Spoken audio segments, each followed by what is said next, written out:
এখন মাহফিল বাস্তবায়ন করার জন্য কমিটিকে আর থানার কাছে যেতে হয় না, বরঞ্চ থানায় ফোন দিয়ে বলে কিছু লাগবে কি, ঠিক কিনা? এক সময় এমনও সময় গিয়েছে মাহফিল কমিটি ছিল হলো থানার কাছে দাগি আসামি, জুতার তলা ক্ষয় হয়ে যেত, মাহফিলের পারমিশন মিলত না। যারা কোরআনকে অচল করে দেওয়ার জন্য এই তাফসীর মাহফিলগুলোকে 16 বছর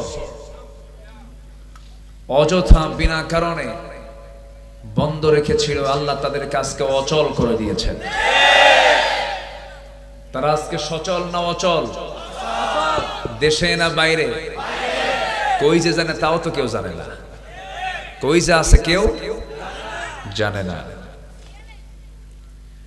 সম্মানিত ভাইরা, সম্মানিত বন্ধুগণ, আমরা সুদিন কিছু পেয়েছি, আমরা সময়কে কাজে লাগাবো, জোরে বলি ইনশাআল্লাহ। আমাদের এখন দরকার হলো মানুষ তৈরি করা। এখন প্রয়োজন হলো নিজের পরিবার, গ্রাম, সমাজ, রাষ্ট্র এগুলোর সংস্কার করা। এই জন্য নিজেকে যোগ্য করে গড়ে তোলার দরকার আছে না নাই? নিজেকে যোগ্য করে গড়ে তোলার জন্য একটাই সিরাত দরকার, সেটা হচ্ছে সিরাতে মুহাম্মদ সাল্লাল্লাহু আলাইহি ওয়াসাল্লাম। বান্দার জন্য একজনই মডেল, বান্দার জন্য একজনই আদর্শ। কে করে দিয়েছেন?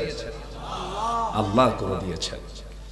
আল্লাহ রাব্বুল আলামিন বলেন, লাকাদ কানা লাকুম ফি রাসূলিল্লাহি উসওয়াতুন হাসানাহ লিমান কানা ইয়ারজুল্লাহা ওয়াল ইয়াওমাল আখির ওয়া যাকারাল্লাহা কাসীরা।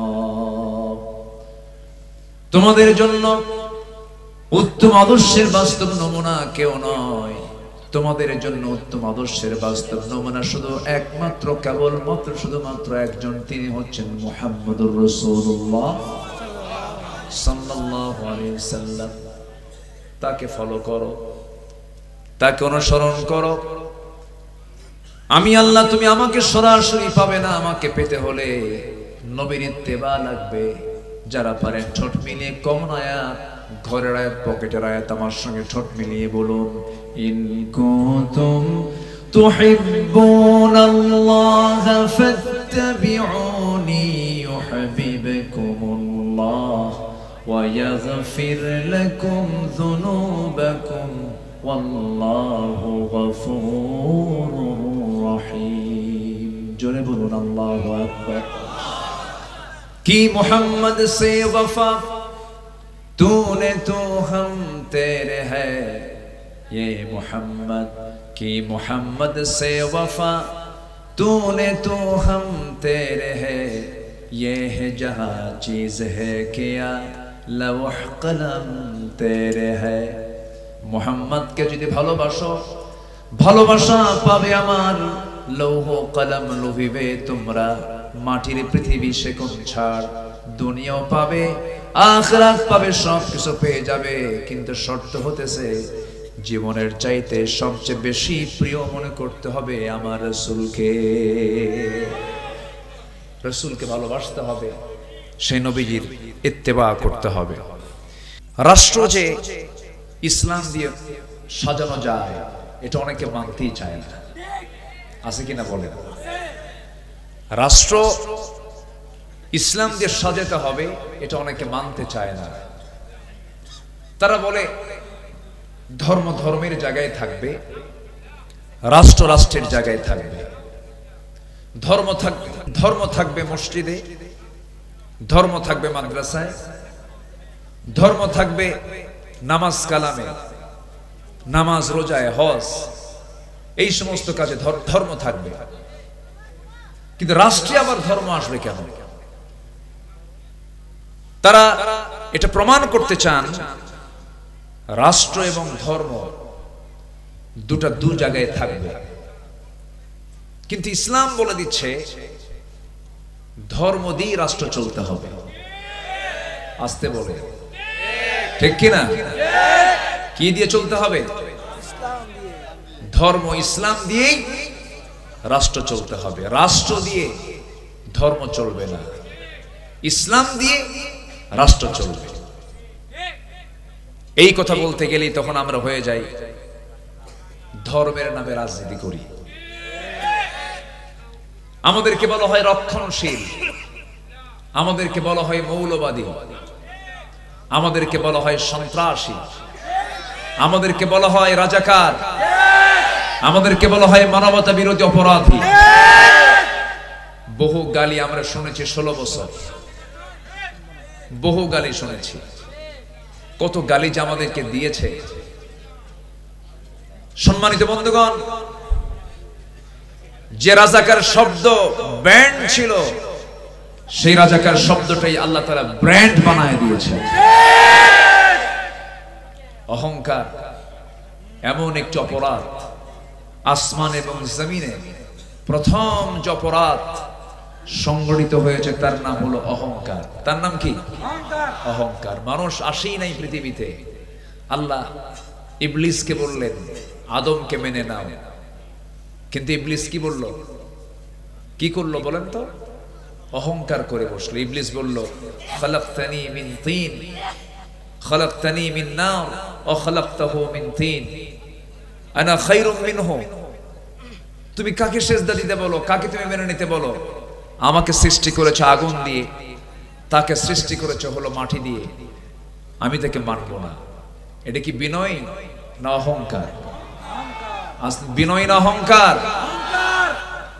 ইবলিস বিতাড়িত মারে দুধ হয়ে গেল। সম্মানিত ভাইয়েরা, এই অহংকার যখন কোন বান্দার মধ্যে ঢুকে যায়, তার পতন ত্বরান্বিত করে দেন তিনি আমার কে। যখনই বলেছিল রাজাকারের সন্তানরা চাকরি পাবে, রাজাকারের নাতিপুতিরা চাকরি পাবে, এই জাতীয় কথা হলো অহংকারের কথা। মাটির সঙ্গে আল্লাহ তাআলা মিশিয়ে দিয়েছেন।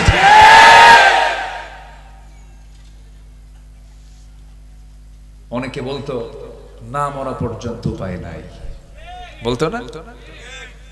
2021 2041 ভিশন 21, আবার বলল 2041, কিন্তু 24 শেষ, 24 শেষ।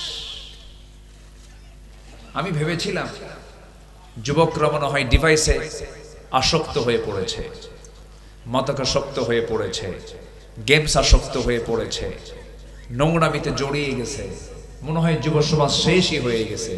কিন্তু জাতে মাতাল তালে ঠিক, ঠিক কিনা? কি দেখায় দিল, কি আন্দোলন করলো, এই সাহস যুবকদের ভিতরে তৈরি করে দিয়েছেন তিনি আমার কে। সবগুলো ঝাঁপিয়ে পড়ল 5 অগাস্টের দুপুরের পর। মাত্র টাইম হলো 45 মিনিটস, 45 মিনিট সময়। কি দাপট, কি পাওয়ার, কি ক্ষমতা, সব কিছুকে মাটির সঙ্গে মিশিয়ে দিয়েছেন তিনি আমার কে। মূলত এই বিজয়টা কে দিয়েছেন বলেন তো? যুবকদের মনে সাহস দিয়েছেন কে? যদি পালাতো, যুবকরা যদি পিছপা হতো, আজকে মাহফিল হতো? আল্লাহ রাব্বুল আলামিন বলেন ইল্লা তানফিরু يعذبكم عذابا أليما ويستبدل قوما غيركم ولا تضروه شيئا। তোমরা যদি পালাতে আমি তোমাদের বিকল্প এমন একটা জাতি চাপিয়ে দিতাম যাদের তোমরা কিছুই করতে পারতে না। আজকে সাহস যোগী আমার সন্তান, আপনার সন্তানরা চাপিয়ে পড়েছিল, সেই যুবকদের সাহায্য করেছেন তিনি আমার কে? আল্লাহ তাআলা। একটা পরিবেশ যখন পেয়েছি আমরা, 53 বছরে এই পরিবেশ আমরা পাইনি। 1971 সাল, আজকে 2024 সাল, এই 53 বছর আমরা এই অনুকূল পরিবেশ পাইনি। চট্টগ্রামের মাহফিলে 144 দ্বারা বহুবার জারি হয়েছে। বিগত সরকারের আমলে পৃথিবী, বাংলাদেশের বিভিন্ন জায়গায় ইসলাম বিরোধী চক্র বিভিন্ন সময় ষড়যন্ত্র করেছে, কিন্তু 2024 সালের 5 আগস্টের পর আমরা যে পরিবেশটা পেয়েছি, এই পরিবেশকে আমার আপনার কাজে লাগাতে হবে। এই 53 বছরে কেউ দেশ চালিয়েছে 25 বছর, কেউ চালিয়েছে 16 বছর, কেউ চালিয়েছে 9 বছর, মাঝখান দিয়া মঈনুদ্দিন ফখরুদ্দিনরা চালাইছে কয়েক বছর। সব দেখা শেষ। আগামীর দেশ আমরা দেখতে চাই ইসলামের দেশ, কোরআনের দেশ। রাজি আছেন কারা কারা? হাত উঁচু করে দেখা।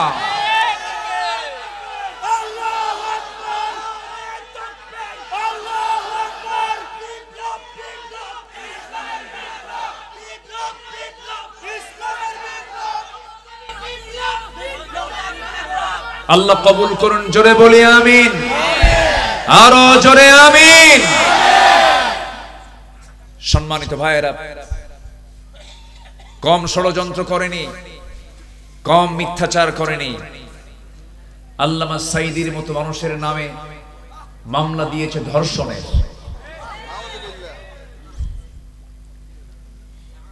সাবেক শিক্ষা প্রতিমন্ত্রী এহসানুল হক মিলনের নামে মামলা দিয়েছিল ভ্যানিটি ব্যাগ চুরির মামলা। শাইখুল হাদিস আল্লামা আজিজুল হক রাহিমাহুল্লাহ, তাকে 1996-2000 সাল, এই 5 বছর যখন এরা ক্ষমতায় ছিল, এই সমস্ত ব্যক্তিদেরকে গ্রেফতার করে জেলখানায় ওযুর পানি পর্যন্ত দেওয়া হয়নি, জায়নামাজ দেওয়া হয়নি, দাড়ি টেনে ছিঁড়া হয়েছে। তার সন্তান আল্লামা মামুনুল হককে জেলখানায় ঢুকিয়ে রেখে অমানবিক নির্যাতন নিপীড়ন করা হয়েছে। বিগত 16 বছর জেলখানায় সাধারণ মানুষ বেশি ছিল না আলেম ওলামা বেশি ছিল?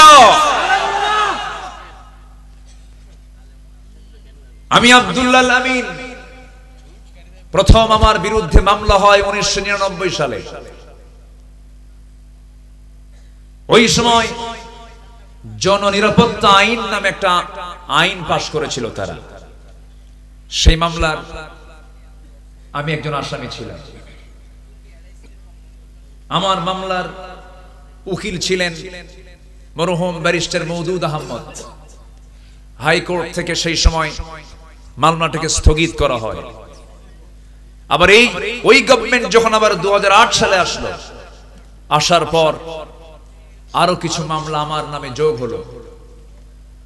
2014 সালে কোন এক মাহফিল আমাকে লক্ষ্য করে গুলি পর্যন্ত করা হয়েছে, মঞ্চে আগুন ধরিয়ে দেওয়া হয়েছে,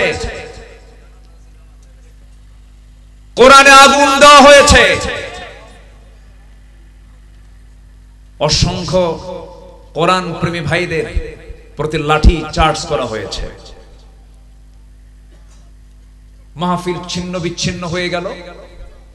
মাহফিল তারা সব মাহফিলের সমস্ত কার্যক্রম বন্ধ করে দিয়া 3 দিন পরে শুনি তারা একটা মামলা করেছে। সেই মামলার আমি হলাম 1 নম্বর আসামি। 2018 সাল প্রহসনের নির্বাচনের আগ দিয়ে হঠাৎ করে আমার বাড়ি ঘেরাও দিয়ে সাদা পোশাকধারী